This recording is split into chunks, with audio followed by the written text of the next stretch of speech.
Howdy, howdy, howdy, and welcome to the SnortCast. My name is Nguyen, and I am the host and creator of this show. And as I always begin, please tell us where you are snorting from.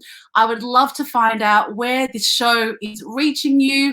And if you are a snorter, a live snorter, please hashtag live snorter, or if you're watching a replay, please hashtag replay snorter. Before I begin, I would like to acknowledge on the land that I stand on, the Kulin Nations, and pay my respects to the elders past and present.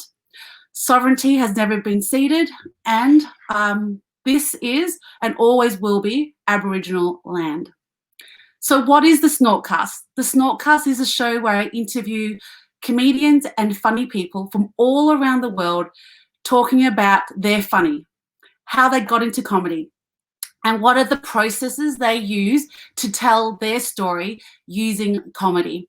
Now, you can follow us we can follow us on these hashtags at the SnortCast on Facebook, YouTube, and Instagram. If you want to follow more about who's coming up on the show or more about my work, follow the hashtag at the SnortCast. And if you would like to be a Patreon supporter of this show and bring some more laughter to the world, the show is supported by my Patreon community. Thank you so much for those people who believe in this story and believe in this journey of sharing laughter and why laughter. Okay, so please tell us where you're watching this show from. I would love to know where we're snorting from. Remember, live or replay. And I will introduce our guest for today. Our guest is a dear friend of mine. I've known her for 10 years. We worked in a theatre company called Melbourne Playback in 2010. Oh, my God. And she is a Melbourne-based performer, but she's also a global performer. A global performer, writer, director, and producer, have worked in Australia and internationally for over 20 years. And she's been so inspiring for me because when I joined Melbourne Playback, I was really a local performer, like a Melbourne performer, but every time she would fly out of the country and perform, and I was like, what is going on? You can do this as an artist? But since then, Clare has co-produced alongside Daniel Tobias as their company Salvador Dinosaur and their highly successful cabaret and comedy act Otto and Astrid in the band called Die Punkte. I think Claire would need help with that one. It's a German indie pop punk duo that's toured around Australia and over 23 international tours to date around the world. So before I bring her on, I'm going to show you a snapshot of Otto and Astrid, and we're going to see some magic of what it is like to take a show like this around the world. So here we go.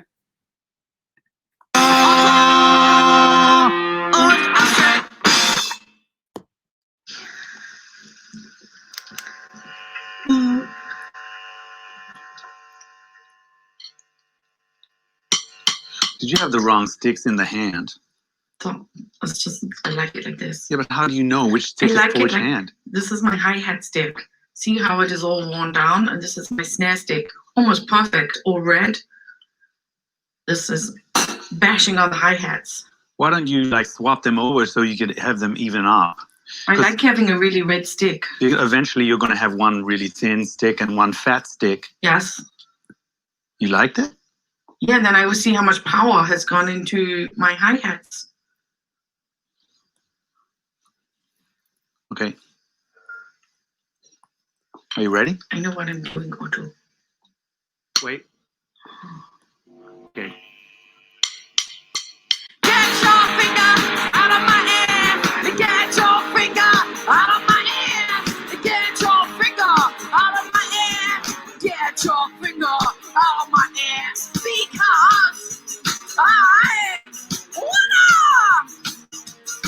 sit down.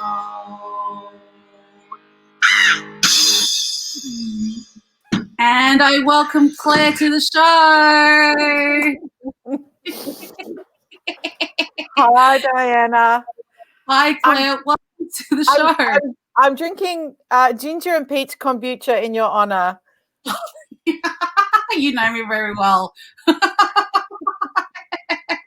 It's the Diana drink. That's it, the donor drink. And, you know, while we're warming up, let's say hi to the audience who are watching the show.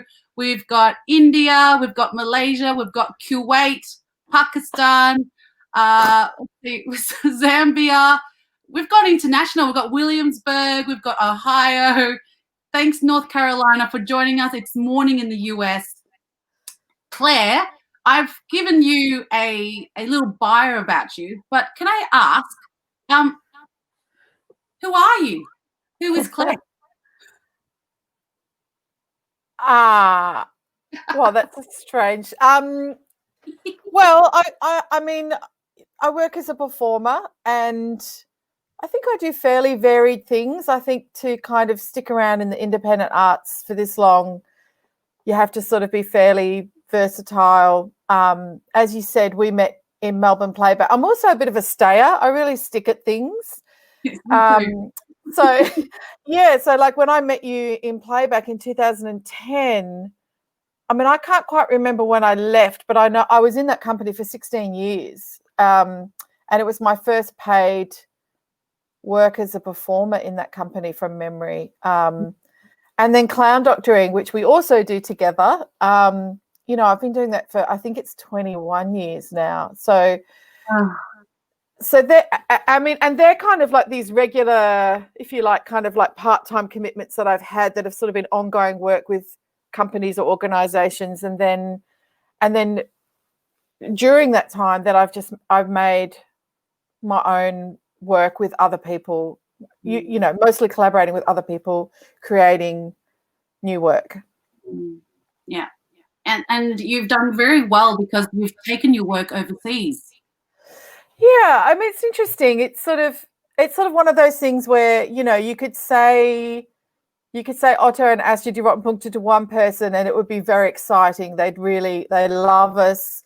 They've seen the shows, all that kind of thing. And then, you know, obviously there's hundreds of millions of people who have no idea who we are. Like, it's still quite niche and obscure in many ways. Yeah, but people who've liked it have really kind of liked it, which has been, I think it's why we've kept going. And it's a really fun show to perform. So I think that comes across ultimately. Yeah. And with that, if you had to write a book about your life, what would the title of the book be called?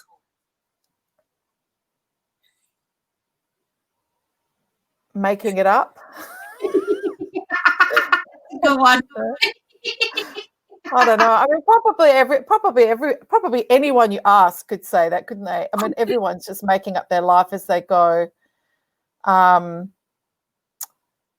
I guess I wouldn't have thought that this is what I would be doing a long time ago. I don't know what I thought I would be. Yeah.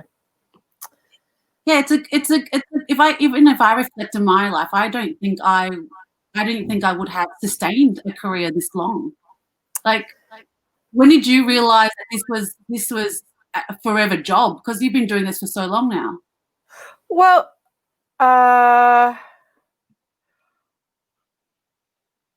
I don't know. I don't know if I've ever really thought of it as a forever job. I think it's just that one foot in front of the other.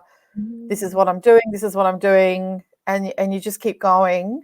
And look, you know, I think it's fair to say that making something sustainable and making a living from something is really different for everyone. Yeah. And so for me, like, I wouldn't say I'm a really big earner in the commercial sense of the world or the word. But I earn enough for myself and I'm not really supporting anyone else. So I've been able to take risks. And but I don't own anything, you know, I don't own a house or a fancy car. You know, I don't really buy new furniture besides a bed. Like, I like doing my work. I get a lot of pleasure from it, but I don't sort of, you know, but I think different things are important to different people. You know, some people would not want to take those kind of risks. They want a house, they want security, and yeah, I haven't really gone down that path. I have no doubt that if I wanted to earn money to be able to do that, I could. I'm just not in that industry. or Yeah. or the work that I do in the industry I do doesn't attract that kind of money. Yeah. Well, we are broadcasting on LinkedIn, so that's where the money is. So, Ah. Yeah. can I ask you what was your first memory of comedy in your life as a child? Like, do you remember that moment? I don't remember the moment, but I remember in my family it was big. So, Yeah. like, my parents and my sister and I, we watched a lot of comedy. So I grew up in Bristol in England, and programs that I remember were, Monty Python, Fawlty Towers, Not the 9 O'Clock News, with Mel Smith, and Pamela. What's her name? She married Billy Connolly. I was going to say Anderson, but it's not Anderson. She's a doctor now. Anyway, she was very funny, and lots of sitcoms like Some Mothers Do Have 'Em, Tommy Cooper. I used to love Morecambe and Wise. So I watched a lot of British comedy variety, and I got taken to see Pink Panther movies at the cinema. I loved Peter Sellers. And I had some very obscure, well, they probably weren't obscure then, but my grandfather had some Steptoe and Son records. You're not going to know what that is, Diana, but but like probably from the age of 7, I could recite a whole Steptoe and Son double album. And it's basically 2 old men who live together, a father and son, and they have a rag and bone cart. And I don't know, for some reason that interested me, or I found it funny, and I could recite the whole blooming thing. So I definitely loved comedy. It wasn't what I thought I would do or what I wanted to do. I wanted to be quite a serious, like a proper actor. Or when I was young, I wanted to be something like Julie Andrews. Like I saw films like, Mary Poppins and The Sound of Music. I also loved Doris Day in Calamity Jane, and I thought and I was a big dancer. Like I did dance like 4 or 5 nights a week and did lots of Eisteddfods and competitions, and so I thought that's what I would do. And then I think I realised they didn't really make films quite like that anymore. Yeah. So and in fact, to the point where when my parents told me that we were going to move to Australia, I was devastated, because at that time you'd never really heard of any artists or theatre performers or actors coming from Australia. It was just unheard of. So there was no Kate Blanchett or Hugh Jackman or Russell Crowe that had kind of paved the way. So yeah, I was just like, oh, that's it, it's all over. That's at the age of 12. I was very dramatic all the time. It was just like my life was going to end. Yeah. Yeah. I love that. I love that thought of a 12-year-old going, no one comes out of Australia. Well, where even is it? Like, I didn't, it was just ridiculous. And I just got, at the dance school that I was at, I just got a part in the musical Oliver, and it was going to tour to the Isle of Wight for 6 weeks without your parents, like to go to this little island to do this sort of musical. And I wasn't, I had to pull out because we were moving to Australia, and I was just like, Oh. Yeah. I feel your pain. It's I remember I couldn't graduate grade 6 because my mum wanted to go to Vietnam, and I was devastated. I was like, that's my final year of primary school. I can't say goodbye to my friends. I can't hug and cry. And I just remember being dramatic as well. I was 11 years old. Yeah, you feel like, you have no say. Like, it's your, I'm very glad we moved to Australia now. I love living here, and I think in some ways I probably couldn't perhaps quite do what I do in the UK. I think it would be harder financially even. But yeah. Who inspires your comedy now? Like, who do you look up to give you inspiration to do what you do? I love lots of things. There's lots of people in Melbourne that I love seeing, during the Melbourne Comedy Festival. going to see all their shows. You know, there's people I've looked up to for years, like Judith Lucy and Denise Scott. I used to love going to see, you know, Linda Gibson used to play at the University Bar at La Trobe. I've always loved Lena on Woodley and that physical comedy. I've been watching, you know, seeing them since I was about 17 when they used to come out to the uni bar at La Trobe Uni.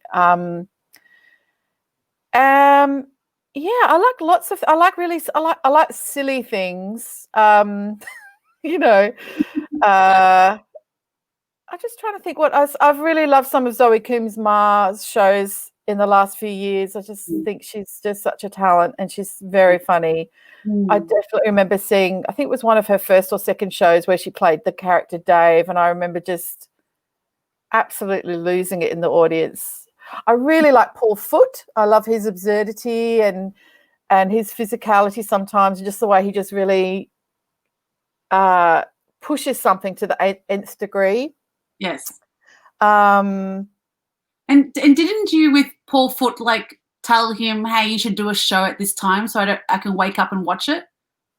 Oh yeah. Oh well, no, he kept putting all these shows up to watch on Zoom. Yes. Right now during this pandemic time, and I just sort of thought I'll just write to him and say, hey, every time I wake up the show's sold out. Because he would announce it and then it would go on sale through. All this would happen while you're asleep. And so now he's actually started doing Australian time-friendly shows. I'm sure it's not just for me. I'm sure he knows he can sell out lots of shows in Australia. But I did write to him and ask him if he could advertise it at a time where you could actually see it so that you could buy a ticket. Yeah. Yeah. Yeah. And if you're watching the show on LinkedIn or Facebook, please ask a question for Claire. We'll have a Q&A at the end of the show. We've got some questions already. So, Claire, I hope you're ready to answer them later. But I'm really curious about, because on the show we've had more comedians on the show who write jokes. But you're an actor. You create characters and they're comic characters. What was the inspiration for that? And I guess for a lot of people, how do you do it? I don't know that there was initial inspiration. I went to the John Bolton Theatre School, which I know you did too, and I'd been at La Trobe Uni doing a Bachelor of Arts, but I'd mostly been neglecting my Bachelor of Arts and doing the Student Union theatre activities. They used to have this great series of workshops called Carnival of Acting, and we had great teachers come in like Rob Draffen, Alex Pinder, and I did some clown and comedy or sort of physical sort of stuff, which I loved. And for many years, I used to work at a studio in Melbourne called Theatre of the Ordinary with a man called Al Wonder, and he used to run these mostly movement orientated improvisation workshops, which is all movement improvised, sort of free movement to music, and out of that came some really strong improvisation groups, like Born in a Taxi, and some people were more movement orientated, like they were doing a lot of contact movement, and some people were more theatre. And I happened to gel with three other performers who were all actors: Andrew Gray, Michael Hurwood, and Sandra Pascuzzi, and we formed this group called 5 Square Meters. But our works were always funny, and they were always more theatrical. I remember a dancer saying to us once, "You're not movers, you're sending up dance," and we were like, "Well, we like to be funny," but it was sort of like it was if the comedy was not irrelevant, but kind of not like it wasn't skillful to be funny. And I remember Sandra and or my friend Sandra always saying, it's not easy to be funny. It's actually a skill to be funny. And so I think that was when I started really getting into doing characters and enjoying being funny. And then I'd been to the John Bolton Theatre School, but I really hadn't applied anything at that point. I did the school and I just went traveling for a long time. I went overseas. I worked on a boat in Guatemala. I ended up in all kinds of places. I went to Edinburgh Fringe and worked as a cook and just saw lots of shows, and then I came back to Australia and started dabbling a bit more, and I ended up with 3 friends, Kate Cantor, Penny Barron and Glynis Angel, and we started working together, cross-dressing as playing these male characters, if you like. Although I don't really ever think I thought of myself necessarily as I certainly wasn't. We never called ourselves drag kings, but we felt a lot of freedom and liberty wearing these sort of misshapen, kind of not having your own female form, if you like. I'm not if that's explaining, but kind of I was really big and lumpy, and I had a moustache and a really horrible wig and glasses, and so I think it was just that thing of being unrecognizable and really disappearing inside this costume felt very liberating. And our works were largely non-verbal. My character didn't talk at all. We gradually over the years made shows, and then finally we made we made a couple of really good shows, but we made one that really sort of took off, and we took it to Edinburgh and we toured to New Zealand and quite a bit around Australia. Yeah. And so that, I think by then I was sort of definitely on the track of going, I really like being funny. I like playing these characters. I feel like I have a good feel for timing and, you know, how to kind of land things. But, you know, we're talking all physically. There was no jokes, no written jokes or anything like that. So I did that for quite a while with those lovely women, and I made a solo show that I also took over to Edinburgh, which was so hard. It was so I mean, it was a solo show. I had 2 live musicians, so it wasn't really solo, but it felt solo in the sense that once the show started, there was nothing the musicians could really do to help me. If it was going okay, it was great, but if it wasn't, there was, you know, they were sat there and I was in the middle of the stage. So that was a tough show. I think it changed each night, and I really hated the way it did that. It wasn't like a for sure show. And so it was either a bit weird and sad, which wasn't my intention. And people would, you know, come up to you afterwards and go, "Oh, yeah, it was interesting." I mean, I remember one person saying to me, "Why would you want to make a show like that?" And I was like, "Yeah." Or it would be like uproarious laughter and tears. Like it had quite a lot of pathos in the show. And then, but I didn't like the way it flip-flopped. I didn't like the way I couldn't seem to control it going one way or the other. And that really put me off doing, I don't think it was actually because it was a solo show. I think it was just we needed to do something at the beginning of the show to let the audience know this is you're okay, you can laugh. It is going to be funny. Whereas I think they were like, you know, I don't know, but just you'd know in the first 2 minutes whether it was going to be a quiet show with the audience going, huh? Or people laughing all the way through. And can I ask, it's because, you know, people on LinkedIn, they do a lot of presentations, and if they fuck up a presentation, they kind of give up. But you've just said, I go into a room every night not sure for the first 2 minutes where it's going to go. What drives you to do that every single night in an Edinburgh show? Like, what makes you go, this is something I enjoy and I'm willing to test? Well, I didn't, Diana. That's the thing. And I've never done a solo show since. I didn't like that. And I think what I learned, I hated it. And I actually, I really didn't like it at all. And I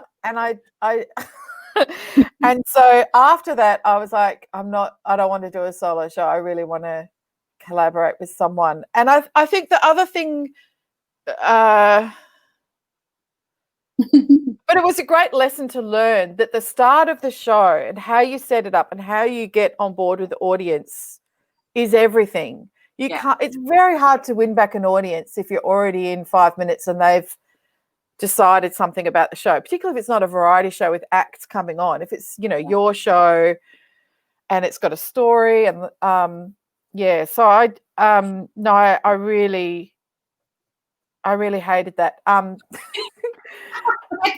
You know, like I could do a solo spot somewhere, or I can MC or do things like that, but I'm not saying I'd never do a solo show again, but no, that really put me off. Yes. And I have seen you MC solo, and you're superb. So oh no, I'm fine with that. Yeah. If playing a character, I don't do it as myself. I play a character. And we're talking about characters and collaboration. You've taken your shows around the world to Edinburgh especially, and that's what inspired me. If you've watched the show earlier, I did say that Claire was always off somewhere in the world every year in June, July, August. Why is touring important to you? Why? Yeah. I think it was a bit of a dream of mine, and I think I tried to do it when I was younger, and it just sort of hadn't really worked out. And it was sort of a little bit about who I was working with as well. Like for whatever reason, I was in this improv group, and we went to the New York Improv Festival. Then we created this street theatre act that we were going to tour to, and then other people. One person moved to Canada and got married and had a child, and sort of her life went in a different direction. Michael also got married and had 2 children. And, often when that happens, people aren't going to take the risk to go overseas for 8 weeks when you've got 3 gigs with gaps in between. Yes. Yeah. Totally understandable. And then with the group, the business with the 4 women, it was sort of a similar thing, really. People were having children and buying houses and becoming school teachers, and also had their own other companies and busy making their own work.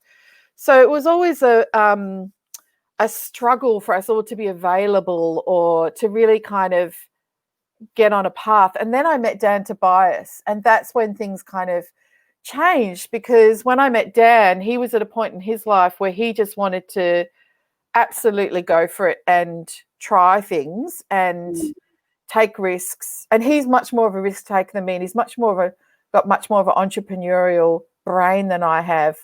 I remember him saying early on, I think someone had said to us, "So you should make CDs." And his dad used to make like T-shirts, and I think in the 90s and 80s, he used to rip off like the Choose Life and the Frankie T-shirts, I think, and sell them at markets. And Dan was like, "We should have T-shirts." I'm like, "Who's going to buy a T-shirt?" Like I just didn't have that kind of brain. And then, of course, like sometimes the merch sells more than the show, like it's just that rock and roll thing where because we're essentially playing being a famous rock and roll band, that's our act, that people love buying the T-shirts. I got your T-shirt and badges. So yeah. So when I met Dan, he was just really in fact, he wanted to go to Edinburgh. I'd already been to Edinburgh twice with shows and was like, "Oh, that's really hard." And I had support. Like we'd won awards and got things to go, and he wanted to go to Edinburgh. I was like, no, I think we should go to Canada.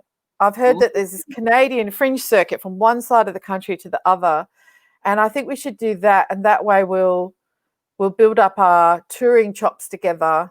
Yeah. And if we can do that well, then we should go to Edinburgh, because Edinburgh is really hard. And that was my suggestion. And so that's what we did. We actually toured to Canada a lot, and it's become one of our, I guess, go-to main places that we.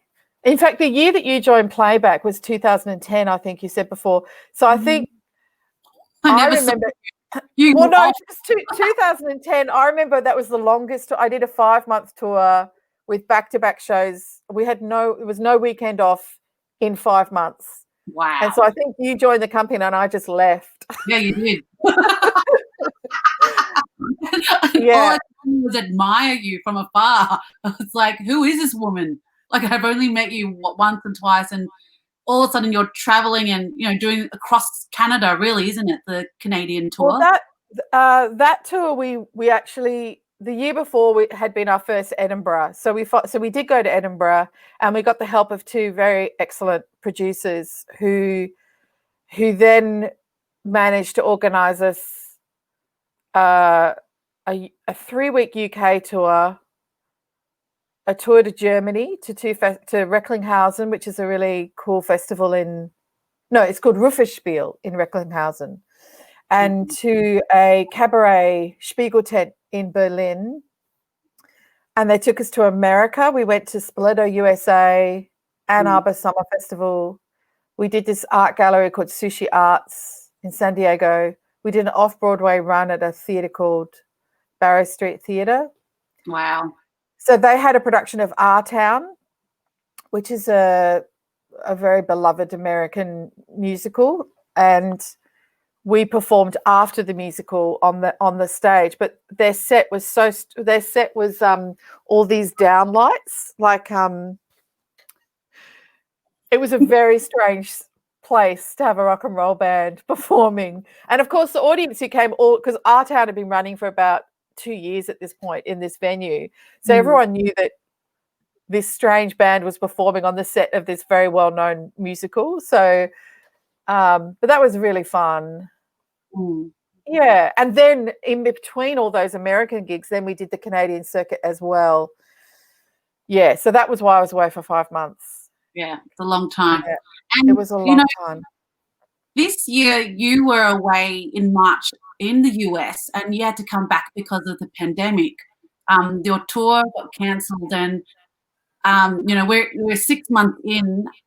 How was it like to have something you worked on so hard to be cancelled, and how have you had to cope with the pandemic that we're in at the moment? Yeah, I mean, the tour being cancelled, we did 2/3 of it. It was the last section, and I was also going to be joined. I'm also in another theatre show called The Long Pigs with Nikki Wilkes and Moses, and so that show, I mean, it was sad. We cancelled Die Rotten Punkte, and we were doing some trial shows of a new show we're making called The Anniversary. But The Long Pigs, the festival had replicated our entire set. And I mean, I think it took Nikki and I hours and hours just to even photograph and write down the dimensions, because it's just got so much wood and ladders and planks, and it's all very bespoke, and it's all has to be a certain size because it's very there's machines within it that sort of slot together, and so we had spent so long just sending over all these diagrams and pictures and photographs and specifications, and they were faithfully remaking and painting and distressing, because it's all has to look really old and shonky, this set over there, and then we just didn't get to do it. So I think I felt really bad for the festival, more than us in a way, because I mean, yeah, that was sad. I mean, Yeah. And then since then, yeah, how have you? I'm okay. I mean, I think everything got cancelled, of course, like, every performer I know. I mean, with Clown Doctors, we went into kind of a period of training of working out how to be really effective on Zoom, as you know, and doing lots of trials with kids and working. And so the first lockdown was kind of about that, like experimenting and working on that form, and then that's actually paid off now. And this second lockdown, I feel a bit better, actually. I feel like I've got more of a rhythm to my days. Like I've got some Clown Doctor shifts that are scheduled. I also started doing deliveries for my friend's organic fruit shop. So they've got an organic fruit and veggie shop at the Preston Market, two very old dear friends. They're not very old, but they're they're very old. Very old people, and they've been running this rhubarb organics for 20 years. Anyway, so they started a delivery service during the pandemic, and I'm one of their drivers. I'm their main driver, if you like. Right. And that's just been great. Like, I mean, I've got this legitimate reason for trundling around the suburbs. I know Reservoir really well now. Reservoir, Faulkner, Laylaw, Pascoe Vale, Preston. It's a regional tour now. Oh yeah, West Heidelberg.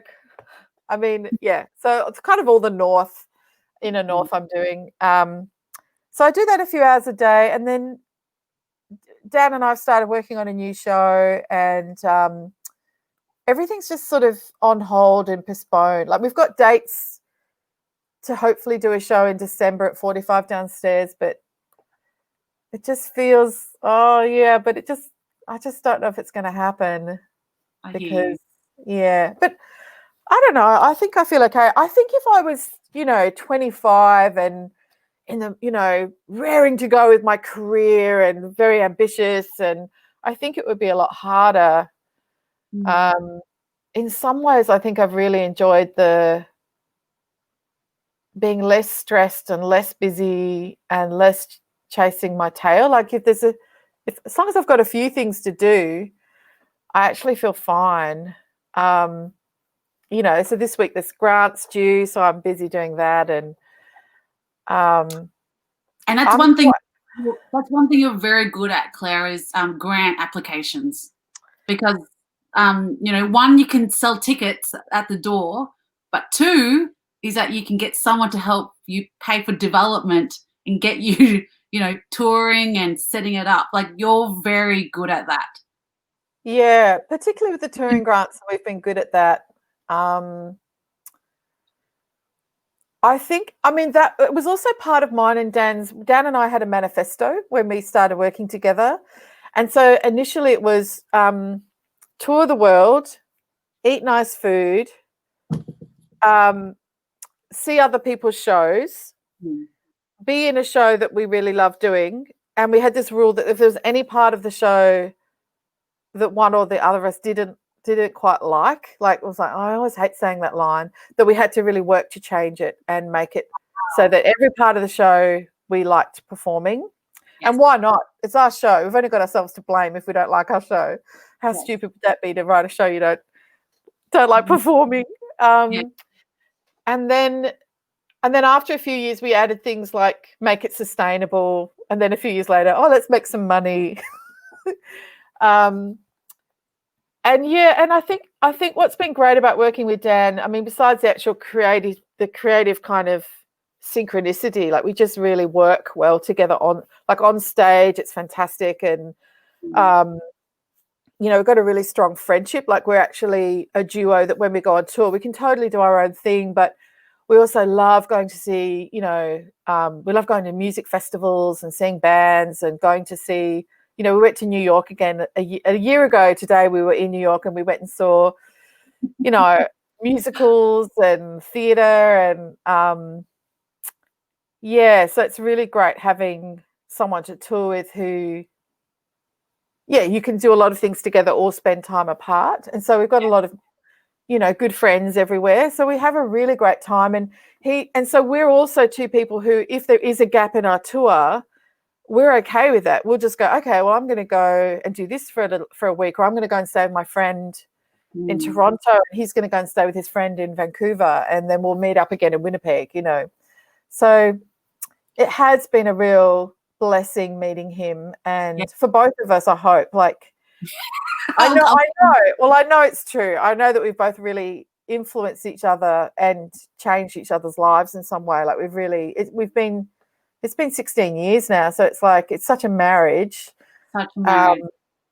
A theatre marriage, like it's always been very platonic, but I've got 3 bank accounts with Dan, and it's a business relationship, isn't it? We're like, I've got insurance with him. I've got an insurance policy. I've got 3 bank accounts. We share an accountant and a bookkeeper.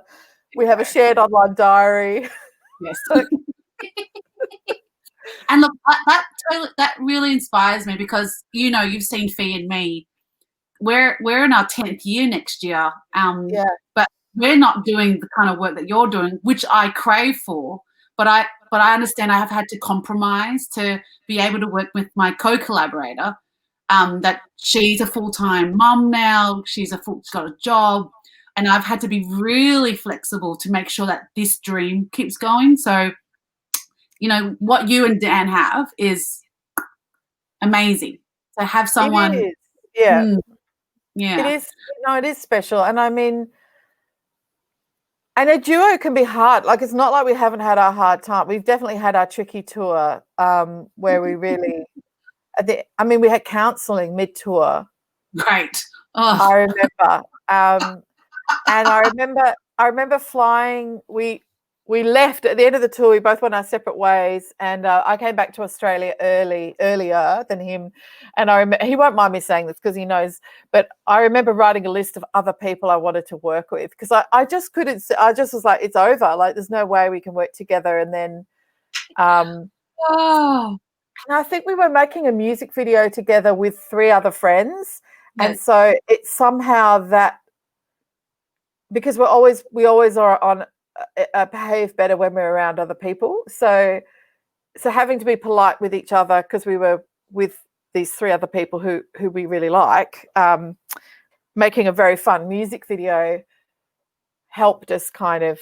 Anyway, gradually we worked it out. But we're so strong now. Like we still argue about things, but we get through it much quicker, and we'll also get help. Like I highly recommend it. Like if you're working in a duo and the communication's bad, like, you know, we've had lots of counselling and mediation, and not lots, not like all the time, but every couple of years, like we'll go, oh, let's go and talk to someone about that. We're not handling that well, or it's really important to know that there is an outlet to be better in a relationship. It's really a relationship. It's like marriage counseling. Really, you really like this person, but we're not communicating really well right now. So the most logical thing is to break up, but to talk about it. And that's very much Dan as well. Like he comes from a family of counsellors and social workers who always speak really nicely to each other. They're very respectful. Whereas I come from a family where there was a lot of yelling and screaming, and things would escalate. Yeah. And it would be the end of the world, and there'd be huge tears, and then there'd be emotional makeups, and so I do behave, I do get grumpy sometimes, and Dan finds that really hard. Like he's just not that he doesn't get grumpy either. He does, but I think he's a bit nicer than me generally. Yin and the yang, they always say. Yeah. To our community on LinkedIn who are watching, what would be a tip for people who want to use comedy in their storytelling? Well, I think you have to be a little bit vulnerable in some ways, particularly if the comedy is about yourself or it's something true about you, or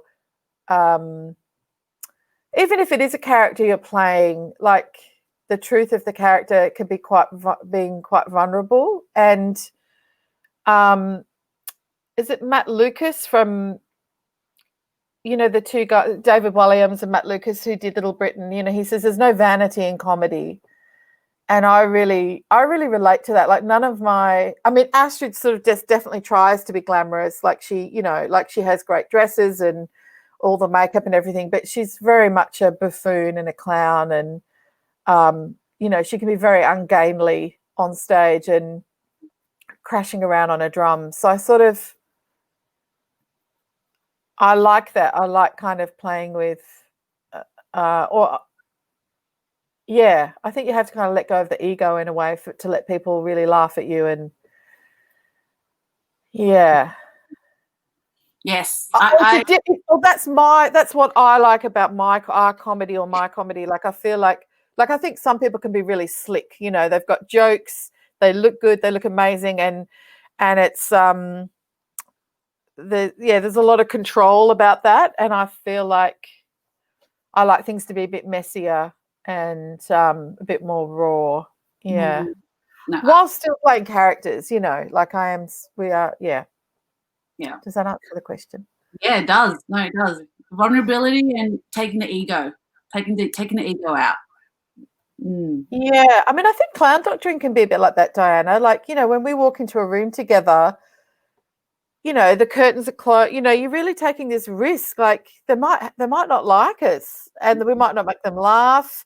And okay, it's not a big audience, but you know, it can be, you know, like it could be the worst if it doesn't go well. I mean, it doesn't happen very often, but we have such a great strike rate. But you have to be kind of prepared that not everyone's going to like us or want us on that day. They are sick in hospital as well. There's all, you know, so I think the hardest things I've ever found is when you're on someone else's bill. You know, like if it's our show, even like House Party with a comedy festival, like it feels like it's our show. We're hosting the show, and obviously we've got amazing special guests.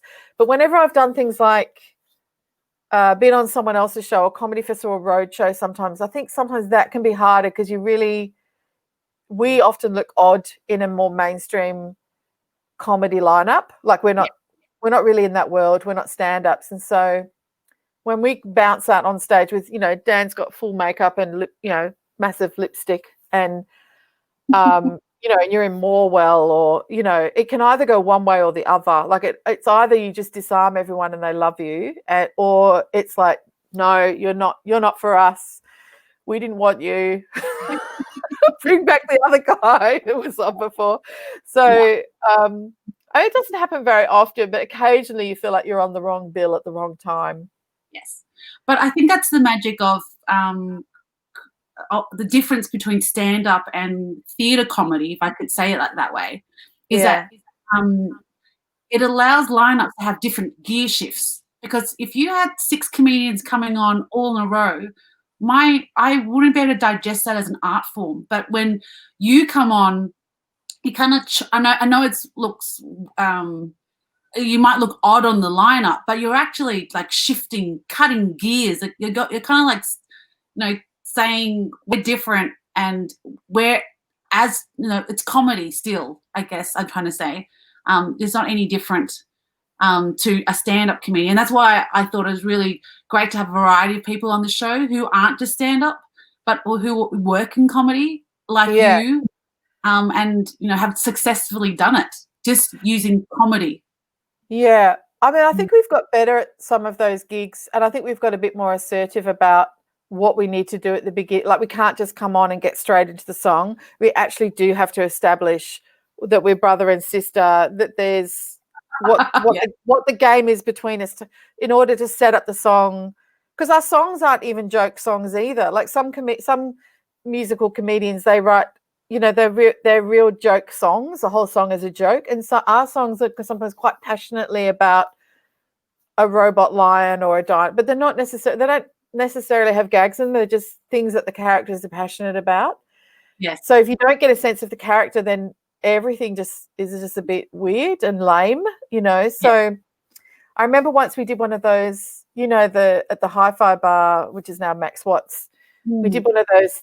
It was being filmed for something or other, and they wouldn't let us set up our pedals or something. Anyway, so of course the lovely technicians set them up, but it wasn't plugged in properly, and it didn't work, and Dan's keytar wasn't working for Roboter, and it's like the main riff of the song. It goes do do do do do, and it just wasn't working, and we just kind of we're being filmed, and just that agony of feeling like you're dying, and live theatre. We've got a question here, which is something you were talking about. What's been the role you've played that has brought about the most personal growth for you, Claire? And this is from Michael Baker from the US. Personal growth. Can I say that's so American? I mean, probably the role, probably playing Astrid in a way, because it's also been the character that I've played the longest. So Astrid is in the band Die Rotten Punkte, which is a show I do with Dan, and I think what I've liked at what in terms of personal growth, I think I've been much more myself in that I feel like what I like about Astrid is she actually says everything that I want to say that I wouldn't probably always say on stage, but because I'm playing this character, I get to let it out, and She's wild. and she doesn't care what other people think. So whereas I really do. Like I worry about offending people. I worry about saying the wrong thing, and every time if I ever let Astrid kind of worry too much or maybe I've made a faux pas, it just doesn't work. Like she has to kind of really She's defined.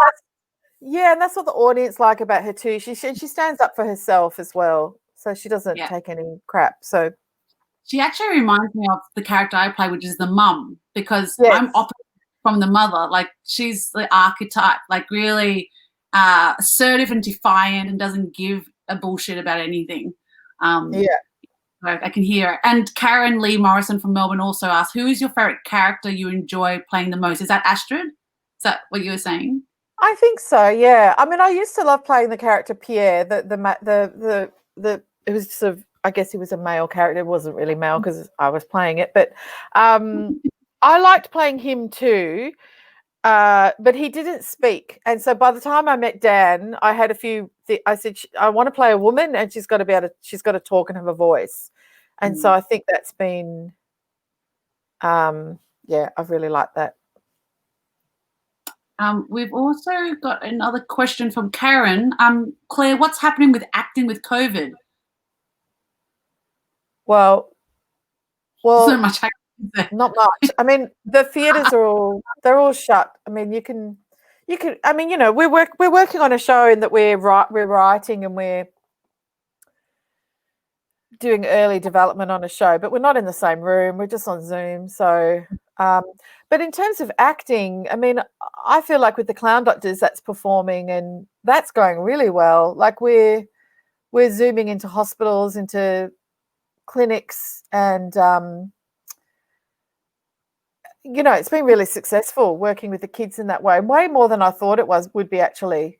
You kind of go, how can you trade a live clown doctor, a live performer in a room to a little screen? But kids are so used to screens, and I think they really love that there's two idiots on the screen really connecting with them very directly. And that's been great. So that's what's happening. That's great. We've got Anna, I think, from Edinburgh saying, "Come back to Edinburgh 2021." I think she is. But she's also asked the question: comedy has given me life this year. Whose work have you been watching or listening to during lockdown? I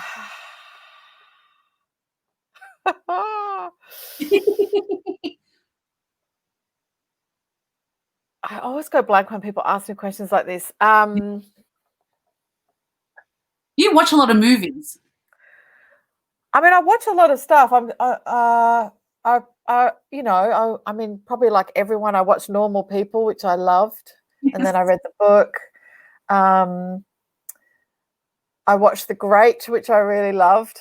There's two things that I actually want to watch, which are both one's made in Melbourne. I think the other one is, I don't know where they all are right now, but one is Popo Moko have made a show called The Wholesome Hour, which is I think it's for kids, but it looks fantastic. Mm-hmm. So I'm going to be watching that this week. I've been saying that for the last week.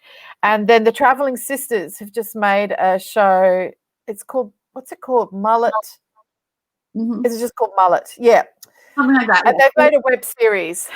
Yeah, they're on the show next Monday, so they're going to talk more about the mullet. Oh, okay. Oh, great. Well, I'm really looking forward to seeing that. Right. But I have just been watching Gavin and Stacey again, which I've been really enjoying. Have you ever seen that? No. So it's Ruth Jones and James Condell, the guy who hosts the Late Show now in America. Anyway, they wrote it, and I really love Ruth Jones. She's very funny, and it's set in Wales and Essex, but the part of Wales that it's set in is where I used to go for my childhood holidays. And it's called Barry Island, and so I've got a real soft spot for that. And one more question before we finish the SnortCast. What's on your plan? What's the next journey for Claire in the next 6 to 12 months? Well, we're hoping we started writing a show a couple of years ago called The Anniversary, and we just did some trial shows of it in America in March. We were supposed to do it in the Comedy Festival this year. It's now been postponed to December at 45 Downstairs. I hope it can happen, but I just don't know if we'll get to having even 50 people in a room by December. So we'll see. So that's I guess what's on the horizon. And then Dan and I've been working with Casey Bonetto, just starting to work on a new show called Otto and Astrid's Joint Solo Project. Fantastic. Love it. You're developing work, Claire. It's great. It's great during a pandemic. Claire, thank you so much for joining the SnortCast. Thanks for having me, Diana. Yeah, it was. I hope you had fun, and thanks to all the viewers on LinkedIn and Facebook for joining in. Thank you for your questions. If you are following the show, check us out on Instagram, YouTube, and Facebook. You can check out the SnortCast, and thank you for joining. Thanks, Claire. Thanks, Diana. And before we leave, we have one more video to show before we leave the show. We'll see you all next time, everyone.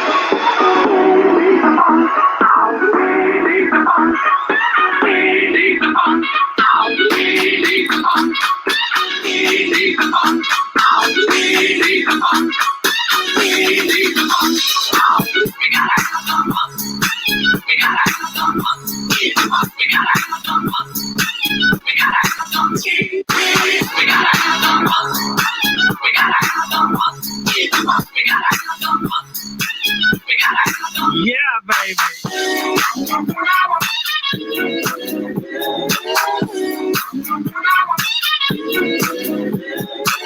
Yeah.